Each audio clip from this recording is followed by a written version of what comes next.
Good evening and welcome to the Kim B. Davis Show. I'm your host, Kim B. Davis, and this evening I am very honored to announce that we have a guest live, Tenita Chantilly, Bestseller Johnson. All of that. I had to get all of that in. She is an author, playwright, founder, and CEO of So It Is Written. She also had a tagline that I saw on your Facebook page today. I help six-figure entrepreneurs write the book that will expand their reach in no time. Yes. Good evening, Tanisha. How are you? Thank you for being with us today. I'm good, Kim. Thanks so much for having me. I'm excited. Good, I'm glad. So I know that we are in the middle of virtual schooling and Yes. it's rough. I know we are in the middle of COVID and it's like, okay, we got to do things a little bit differently. And 2020 has just been a different year. Yeah. And one of the things that I have said, 2020 is the year that we deal with our stuff.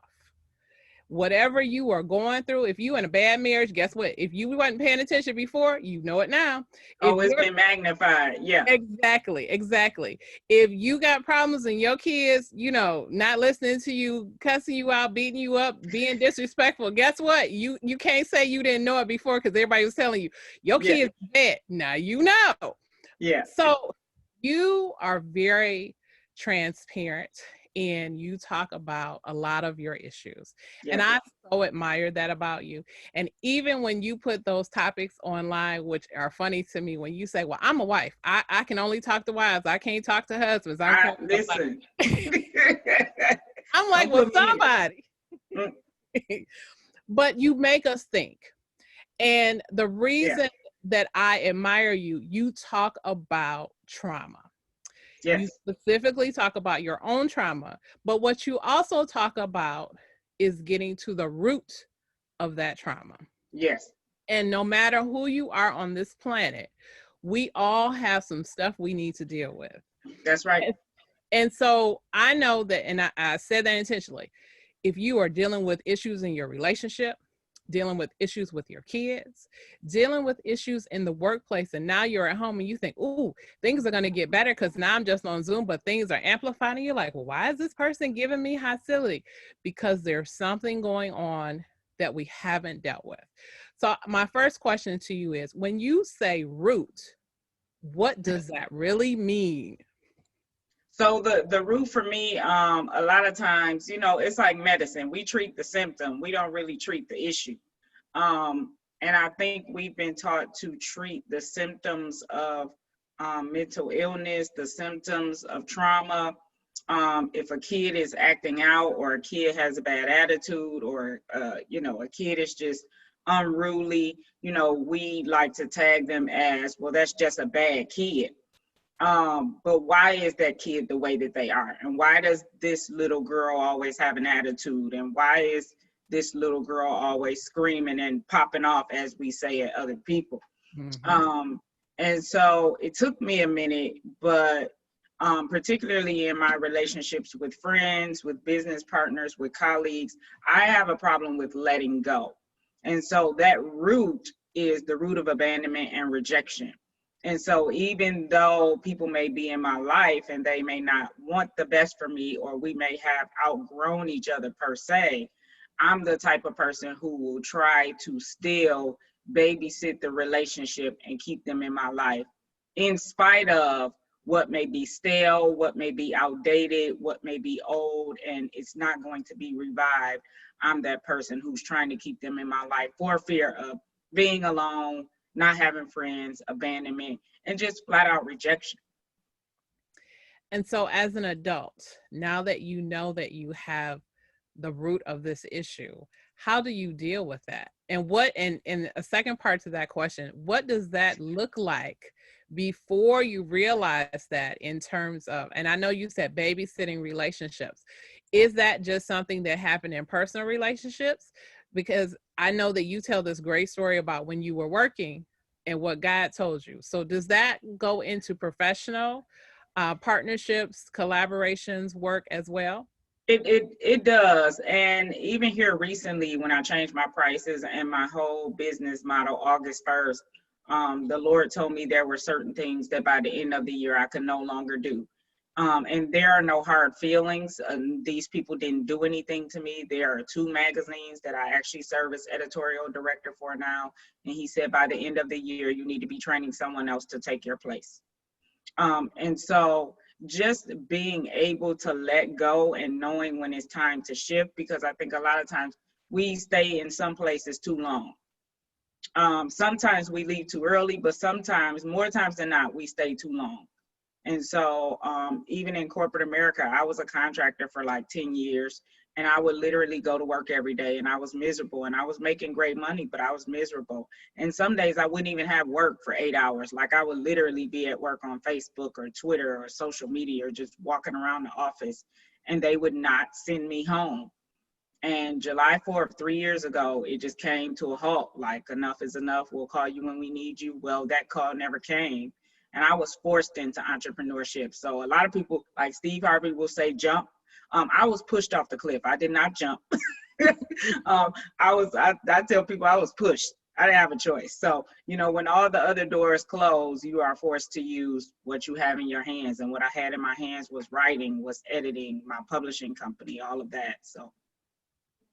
That is a great and an inspiring story for a lot of people, because workplace is definitely changing with COVID. It is. A lot of people are being told your job is being phased out or you're going to be working from home. So things have to be different. Yeah. I know, and you know this too, when you work from home, it's a different type of a mindset. You keep yourself organized, you keep yourself on a schedule. And some people who aren't used to that can be overwhelmed by that as well, especially with kids being at home. It's kind of hard to write when you're trying to hold someone's hand. Trust me, I know right now. But I want to go back to, once you understood the root. Yes. What did you do to get help? Or was it that help helped you identify it, if that makes sense? So a little bit of both. I was actually getting ready to lay down for bed one day, and I heard the Spirit of the Lord say, root of rejection. And I was looking around the room like, who is he talking to? Because I'm clearly not. But he told me the root. And if you listen, if we really take the time to listen, we will get the answers to everything we need. And so I was really battling and struggling with letting go of some friendships that had kind of walked away with no closure. There was just, a sudden disconnect from my life. No phone calls, no text messages, no emails, no social media, no nothing. These people were talking to me every day and praying with me every day. And then all of a sudden, they just shifted and they were gone. And I was that person who was reaching out. I'm texting, are you okay? Do you need anything? Is there anything I can do? I'm praying for you. I'm thinking about you. I'm sending gifts. I'm inviting you to events because I can feel something is off. And I just need to put my eyes on you. And they wouldn't take the bait. I now know, a year and a half later, why those people were excluded. Because we're at a fork in the road, and I'm going one way and they're going another. It can still be no hard feelings, and I wish them well. But my problem is when I've been so close to somebody and so intimate with somebody, if we can use that word, I'm praying with you, I'm giving you access to my life, my kids, my husband, my family, my home. I'm telling you my innermost thoughts and struggles and strongholds, and then you're gone. And so for me, it's like, well, what are they going to do with this information? How do I know my business won't be all over social media tomorrow? How do I know they aren't running me down behind the scenes? So that's kind of what that looked like for me. And I didn't have a tag for it at first. I did.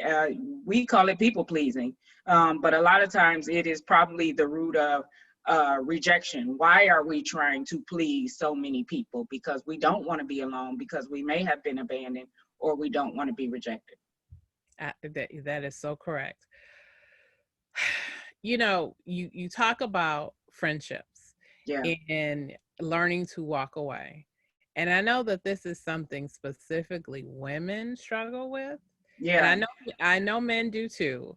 And I've heard from men who say, I got married and my boys from college, or my boys I grew up with, we were cool, but now I'm married and I want to do married things. Yeah, yeah, They, but they're still out there living the single life, right. and it's causing problems. And so it's almost as if it's, like you said, a fork in the road, but it can also be maturity.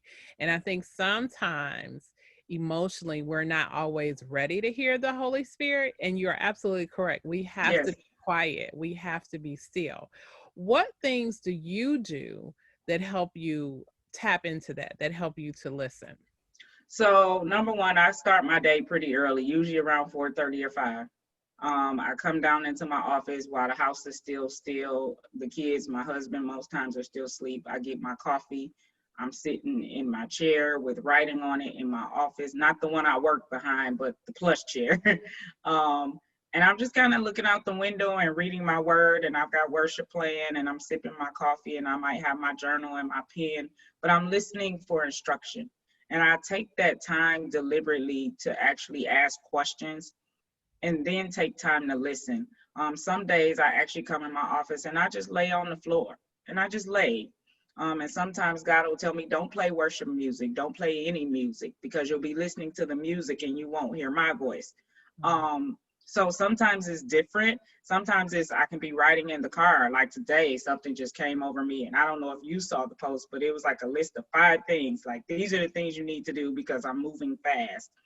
And one of those things were change your prices immediately. Mm-hmm. Like, you're not charging enough, period. You're never going to get to $1 million charging 100. It just doesn't work like that. You have to serve way too many people. And so just taking that time to really listen and hone in and tune in. And sometimes it comes through other people, but sometimes, like you said, it's in that quiet, still time. So talk to me a little bit about talk therapy for you. Is that something that you would recommend for people to help them through the root of issues, in term, like you talked about Oh, abandonment? yes. Okay. Yeah. So for me, I would say my greatest level of breakthrough actually came in the form of a small group. So I was in a small group at a former church, and now the church that we attend now has over 50 small groups in the fall and 50 in the spring. We actually run cohorts in the summer as well. So they're really big on small groups. So it's all about community, and we're not taught to do life alone. And so whatever it is, if you like baking cupcakes, if you like going to get coffee at Starbucks, they want you to make a community group out of it. Talk about God, pray, get your Starbucks coffee, and go on about your day. But they want you to make a community group out of it. And so I found my greatest level of breakthrough, not at the altar, not with somebody taking time to lay hands on me or pour oil on me, or all of the sometimes religious or spiritual things that we do. I found it in community, in a small group of women, of 7 women, who were meeting for a period of like 15, 16 weeks. And so that's where I found my greatest level of breakthrough. And then over time, over the last probably 6 or 7 years, I've seen anywhere from probably 4 to 6 different counselors. And I've switched because I can tell when I get with a counselor and when they've taken me as far as they can take me. And so my very first counselor was big on working through some childhood things, but when it came to the Christian thing, she was not a Christian counselor. So she didn't understand why I was trying to uproot the addiction to pornography or the addiction to masturbation or the molestation. She didn't understand the things that I was trying to break free from because she didn't have the Christian aspect. She was a counselor, but she was not coming from the Word of God. And so I made that switch. And so even now, I'm actually counseling with a lady who lives in a different state. She's in Dayton, Ohio. We actually use a form of therapy called tapping, breathing techniques and things like that, and affirmations, positive things that she'll have me repeat. But she'll literally be able to tap in via Zoom, just via video, and say, what happened to you when you were 2? Girl, I don't know. I'm 41. What are you saying? you know. But it's amazing how there's no limit to spiritual, mental things, and it works whether I'm sitting in front of her or whether I'm in a different state and I'm at home and she's at home, but she can still tap in. I am so glad that you we talked about talk therapy because, you know, in the African American community, a lot of times we shy away from it. There's Yes. that whole mantra of you don't tell anybody what happens in this house. What happens in this Correct. house stays in this house, and Yeah. we end up suffering for it. The Yeah. next thing that you said, when you were with your therapist, there was a point where they couldn't take you any further. And Mm-hmm. you recognize that and you moved on to another therapist. And it's Yes. okay to do that. But I think the greatest point out of that, which is something that I always say, and we've talked about this, my postpartum depression story, Yeah. having that community, Yes. having those people that can hold you up and talk you through whatever is going on. You Yes. and I have talked about feelings of suicide. And I Yes. know, and I'm just going to talk for myself. When I say that to people, they sort of look at me sideways like, you never thought. I'm like, you don't know where I was. Yeah. You understand how exhausted I was. Sure. Literally on the brink of tears, just wanting it to To stop. be over. All of it. Just over. Just over. And Mhm. I told somebody, I said, I liken it to a horror movie. And I don't know if you like scary movies or not, but it's like one of those disaster movies where you're like, okay, the asteroid is coming. There's no place to go. What do you do? Okay, well, I guess this is it. Is it? Yeah. You know, or the monster or the alien or whatever it is coming. You're like, I'm surrounded on all sides. Yeah. And I don't hear Jesus. Yeah. I don't feel his presence. I Yeah. don't feel his peace. Yeah. And so at that moment, you're like, just take me because I'm done. And But so, even I found, even in one of my darkest times, I'll never forget, I was laying in the bed, and then one time I was sitting on the edge of my couch, and the Lord would use my children to come to me. My daughter, she's 7, she's 8 now, but she was 7 at the time, and she would come to me, Mommy, I love you, kiss me, and I would just cry. But you need that something to snap you back into when you don't feel like you have anything to live for. God will send, okay, here's one thing to live for. If not me, then this. And a lot of times people will ignore children, but children can feel and they can sense and they can tell when something is off and something is shaky, and when the whole spirit and the whole atmosphere of the house is off. A child is more sensitive to it than an adult. You know how sometimes you can walk into somebody's house and you're like, it just feels tight up in here, like dark, like y'all been arguing or something, like something ain't right. Right. But at the same time, there are some people's homes who I have never been over, and I can go over there the first time and I can fall asleep, and I'm talking about into a deep sleep. Yes. Because I have such peace, because they set that atmosphere of just peace. So yeah. And you're absolutely correct. It was my children. I would drive and I was so exhausted. I would have to go different places. And my thought process was I could just turn my car into oncoming traffic. And this could all be over and done with. But maybe. Maybe. Right. I might be like, nope, sorry. Nope. I'd be that one walk away like, yeah. For real? Is this without a scratch? Right. Exactly. Yeah. But I would always look in the back seat and my children would be there. Yeah. My children were always around me. Yeah. And it's funny that you mentioned that because they're still like that now. Even when I get stressed out, my oldest son, who is about to turn 12, will come to me and say, Mommy, are you having a bad day? I love you, Mommy. You're the best mommy ever. And I'll just look at him and I'll say, thank you. And then I have to say, okay, God, I know that was you. Yeah. I know I'm having a moment of weakness. I'm okay. I just help me get through whatever it is that's going on. But those are real moments. Those little things. If we really take the time to look for him and listen, particularly to what children say and what they see.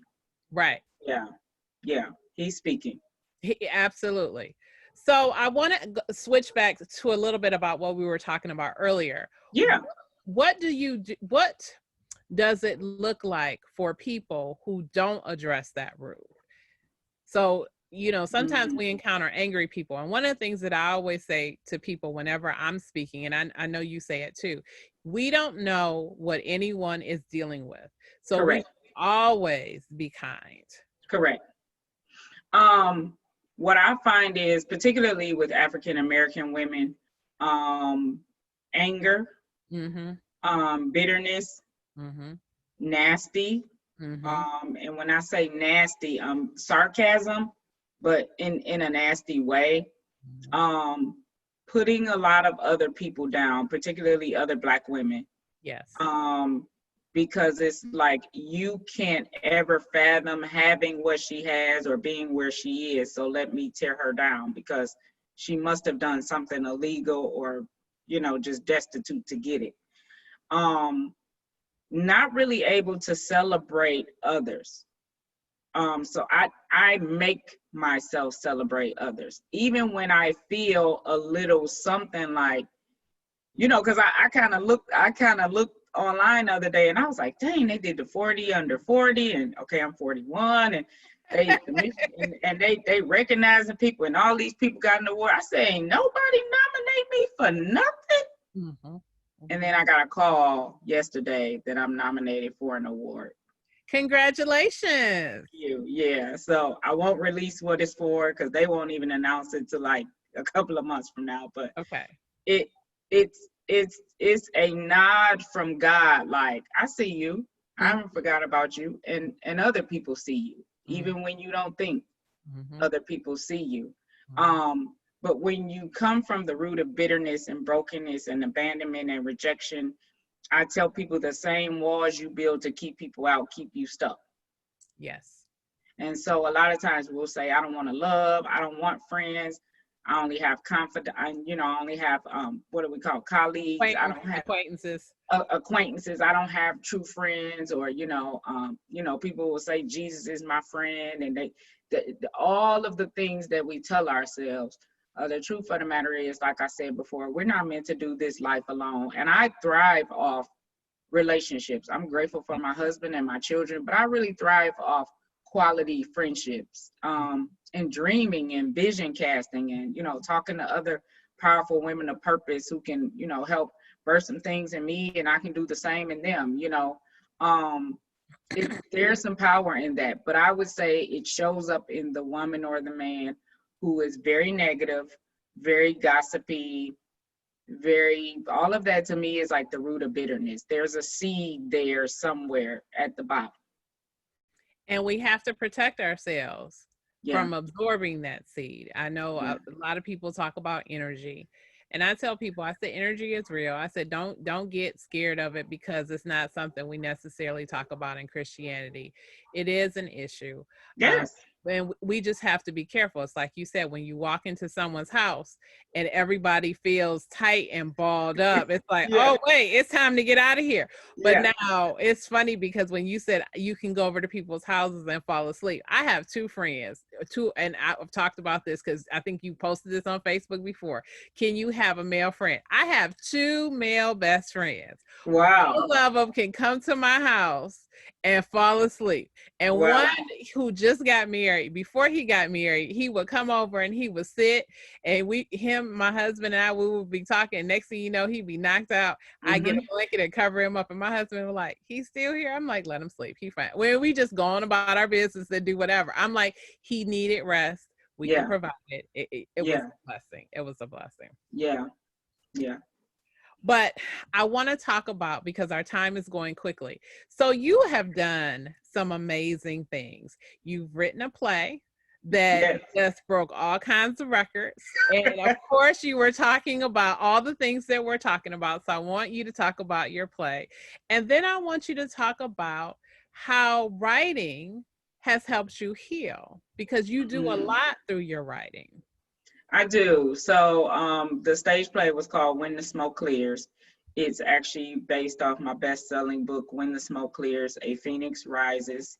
And we actually had two sold out years in downtown Detroit, 2017 and 2018. Each weekend we ran 3 shows. They were all sold out. And it was there were some things that we added that were not true to the book, of course, for theater, but it kind of starts with the loss of a baby. So all of a sudden you hear a heartbeat, and then all of a sudden you hear a flat line, and you know that someone is dead, you just don't know who. And so for me, that was powerful to start that way, because I think a lot of people they feel like they have more time. They feel like they have more time to pursue their dreams, to do what God has called them to do. And at the very beginning, we hear a flat line. And then there's even drama and trauma at the end of the play. I did not end it on a high note. We ended kind of on a dark note, because the plan was to write a part 2. Don't ask me where it's at. But again, it was just, and I'll be honest with you, Kim, my heart now is to turn it into either a web series or a documentary, centered around suicidal thoughts and depression, because I don't think that we talk enough about it, particularly in the Black community. Yeah. There's the stigma of, oh, they're crazy. They're a little off. That's what we say. But the truth of the matter is, when COVID hit, we all are probably off after all this. Exactly. I know I am. Yeah. We all probably need to be on medication after COVID. So, and writing for me it was my outlet as a child, because I grew up in the house where children were seen, not heard. Yes. So there was no, how are you feeling? What are your feelings about this? Do you want to talk about? There was none of that. They didn't care. You were provided for as a child, and we didn't really care about your feelings. So my outlet was always writing. And so it's funny that you mentioned What Happens in This House Stays in This House, because I'm actually working on a short film. The title of it is What Happens in This House. And for me, it's so much more than what happens in the physical house. Of course, we use that phrase to reflect what goes on in our physical house, in our nucleus of family, like the mom, the dad, the kids. Well, don't tell grandma, or don't tell your aunt, don't tell anybody outside of our immediate family what's going on. But at the same time, what happens in this house is what's imploding the house, is what's killing the overall house, whether that be your body, whether that be your family structure, whether that be spiritual or mental. It's happening in the house. Like, we are a physical house as well. And so working on a short film for that, looking at taking When the Smoke Clears to a web series, or even, like I said, a documentary. And I'm just grateful. I'm at book number 16 right now. And I'm still going. The Lord just gave me another title yesterday. It's called Pulling Back the Covers. And it is solely about my story of overcoming molestation, addiction to porn, and masturbation. But it's called Pulling Back the Covers. Because every time I had to do those acts, I had to get under the cover. No matter if anybody was home or not. Like, I just had to cover up. Covers represent covering up. So yeah, he said pulling back the covers. Yeah. Wow. That's powerful, because that's a big issue that lots and lots of people deal with, especially married couples. Well, and I'll say that I think a lot of times the stigma is that it's more men, but we have not necessarily provided a solution for the women who are addicted to it or who deal with it, because maybe they hide it more than the men do. Maybe they just hide it better, or we mask it better. But again, it started manifesting in my marriage when it was like, okay, this is a replacement now for my husband, and I came into the marriage addicted to it. So it's, it became a replacement. You might as well be having an affair, That's a whole nother book. You need to write that too. A whole nother book. It's a whole nother book. So, but here's the great thing about the conversation that we're having. There are so many things that can be considered unhealthy that we don't talk about. You were talking about as a kid, you were seen and not heard. And I grew Yes. up in a family just like that. And I know lots of Black families. As a child, you didn't contribute to grown folks' conversations. If grown-ups were talking, you exited the room. Yes. People saw you, but they never heard you.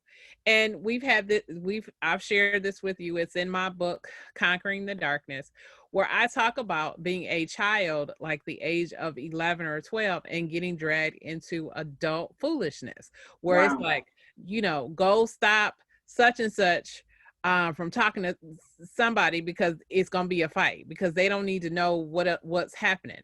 And I understand it, because for me, I think that's part of the root of my people pleasing and my intense need to always do for other people. I always feel like I'm supposed to, Wow. at the sacrifice of myself. Mm-mm. And so it's learning to say no. It's learning to stop. Okay, how does this have anything whatsoever to do with me? First off, if Right. it doesn't, step out of it. But I bring that up to say there are so many unhealthy habits that I learned from my grandmother, my great grandmother, my mother, my Yeah. aunt, my Yeah. older cousins. You don't realize until you start doing it, and then you're like, wait a minute, Yeah. why am I doing this? The coping mechanisms and so many things we were taught to simply survive. Like, I'm at a point in my life where that's not enough. It's not enough to go to work or to get up every day and do what I love and make money and go to bed and do it all over again. Like, I have to be making a difference and walking in purpose at all times. Absolutely. For me to be fulfilled, because I've had the $100,000 a year job and I was miserable in it. Now, my business may not be at that point yet, but I love what I do from sun up to sundown now, and I wouldn't trade it for the world. I've got calls to go back into corporate America, and it was like, in the midst of COVID, no. Are you paying me $300,000? Because I'm not. No, like, so it's just, it's one of those things where it's like, once you really find out who you are and you really find out your ultimate purpose, and I do believe that we all have one ultimate purpose in the earth, because we're all assigned here to do something. And you find that and you'll be unstoppable. Absolutely. Absolutely. Yeah. Thank you for saying talking about surviving in life. One of the next conversations that I'm going to do is about women that aren't fulfilled. And I know that that's a big issue, because a lot of women, especially in some of the married groups that I'm in on Facebook, that's a big conversation. Where Sure. everybody's like, is this all there is? It's not. And it's absolutely not. But again, Mhm. it's getting to the root of your belief, your perception, whatever wound that you have not addressed, whatever Right. trauma that you have not addressed. Yeah. So I always like to ask people, because I believe that when we go through something and we survive it, we are a testimony. That's what Sure. we say. We're a testimony. So as a testimony, Tanisha, what would you say to somebody who is dealing with trauma and is in denial? I would say, like the great Ayanna Van Zandt, I always take a nod from her, and it's do the work. Do the work. It's work. It was work to get you into the trauma over the years, over the decades, and it's going to take work and years and decades maybe to get you out of it. I'm still peeling back layers of stuff that I either cannot remember or I don't recall or is fuzzy. But my counselor will go to that place and pick it up and say, what's this? And I'm like, I don't know, But do the work and be willing to do the work and see it through to the end. I think a lot of people start counseling and they'll go for 6 months and say, oh, it didn't work, or I didn't like that counselor. Well, find another one. I mean, the world is full of counselors, and if not a counselor, a coach, whatever you want to call it. There are, even when I'm quote unquote coaching and consulting people about their book, a lot of times I'm talking to people about their lives, because the book is about their lives. So I've got to uproot stuff for you to even believe that you can tell this story about molestation or abuse or abandonment or divorce without feeling bad about what the other person is going to think now that you've written this book. So there's always work to do. I think a lot of people just make a choice not to do the work, because they know what today looks like. They don't know what doing the work and what the other side could possibly look like. And I think there's fear of it's going to hurt. Like my daughter, when I pull a Band-Aid off, she's like, no, it's gonna hurt, it's gonna hurt. But nothing can heal under if I leave this Band-Aid on for 8 days, you know. It's just gonna be a soggy Band-Aid. Like nothing is healing. You gotta let the air hit it, you know. But yeah, so I tell people, do the work and be willing to do the work for you, not for anybody else. You owe you. You owe you enough to do the work to heal for you. It doesn't matter who hurt you. It doesn't matter who did you wrong or abused you. But the healing is your responsibility, because those same people are not coming back to heal you. Absolutely. Thank you, Tanisha, for being on our show. This was a Thank great you. conversation. There's some more stuff that I would love to talk to you about, but our time has gone. Yeah, you gotta have me back. Exactly. I want you to come back. So tell us how we can find you, how we can reach out to you. I know that you've changed your business model, and Absolutely. I'm going to mention it. I know you said we shouldn't, but you are also the founder of the Red Ink Conference. I got to tout all your accomplishments, because you just are a dynamo. You aren't doing conferences anymore. So for everybody that's listening, no, she is done with conferences. God said that's it. Well, I'm done with the Red Ink Conference. I will be doing live events. It just won't be called the Red Ink Conference. So okay. More to come. Okay, great. So more to come. But you had another stellar event this past weekend. So tell people where they can find that as well. Absolutely. So even though people may not have been able to attend, we had people as far as Costa Rica and Jamaica. So I'm really excited about that. They can still pay for the replays. It's only $49 for 2 days of information from over like 11 or 12 speakers. And that is thereadinkconference.com, thereadinkconference.com. And the conference after that will be somewhat of an online course. So we'll move it to more of an online course style where people can go and engage and get the content any time of year, but it won't be necessarily a live event. For those who want more information about So It Is Written, I do offer ghostwriting, publishing service, editorial services, and then the book coaching and consulting. So those are my 4 packages now. The website is soitiswritten.net, and the email is info@soitiswritten.net. Excellent, excellent. Thank you so much, Tanisha, for being on our show. We appreciate it. We will definitely have you back on again so that we can talk some more about getting down to the root. Thank you. Yes, thank you, Kim. Thank you. Thank you. You have been watching another great episode of the Kim B. Davis Show. We look forward to seeing you and hearing you on our next episode. And remember, be magnificent.